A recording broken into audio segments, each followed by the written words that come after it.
Bates has the backstory. Last week, the Finance Minister faced a Q&A on his private meetings with RJ Gupta. Until then, he had publicly disclosed none of their several get-togethers. Advocate Paul Pretorius, head of the inquiry's legal team, questioned Nene for about 45 minutes on the meetings. Here are some of the main points. During what period did you visit their home in Saxonwold? It was normally not planned visits. You get a call when you get invited, and if you do have time, you pop in. If you don't have the time again, there are a number of those where I would actually say I'm not available. But when available, I would then pop in. Nene says he twice met RJ Gupta at the Sahara computer offices in Midrand. 4 meetings followed in Saxonwold between roughly 2010 and 2014.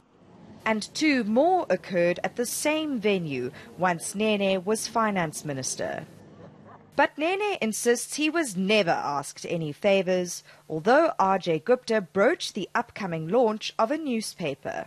Did they ask for support directly?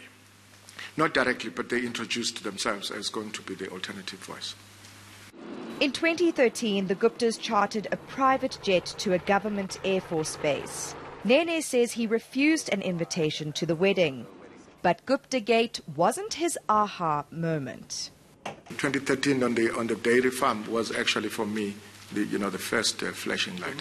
There was an investigation that the Treasury was embarking on, which showed that their relationship with that community and the project itself was not done in accordance with the regulations. Nene was appointed Finance Minister in May 2014. Despite Treasury investigating Estina, he still went to Saxonwold. Why did you accept the invitation at this stage?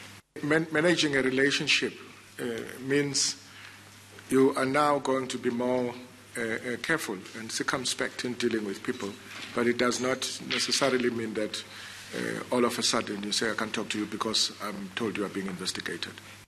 Then, says Nene, RJ Gupta raised his fallout with Iqbal Survey. Survey had secured 1 billion rand in funding from the Public Investment Corporation. And I thought it would do no harm to honor the invitation and hear him out, which I did. And he then indicated that he had this problem.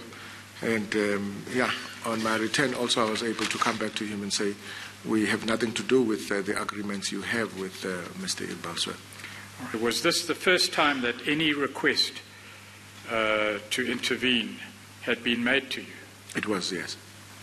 It would be unusual that it would take 4 years for this tentative request to be made to you, given your relationship with the Guptas, your frequent visits to their premises. Do you have any comment in regard to that? I wouldn't. And just again, yes. if I may put it bluntly, it's out of sync with the evidence we know. Nene again finds his job in jeopardy. This time, it's not for barring Dudu Myeni's Airbus scheme or the outlandish nuclear deal. Were you ever asked to do certain things for the Gupta family? It's that he was economical with the truth, that is, lied, about several private meetings with RJ Gupta over a period of 4 years. Erin Bates, Johannesburg.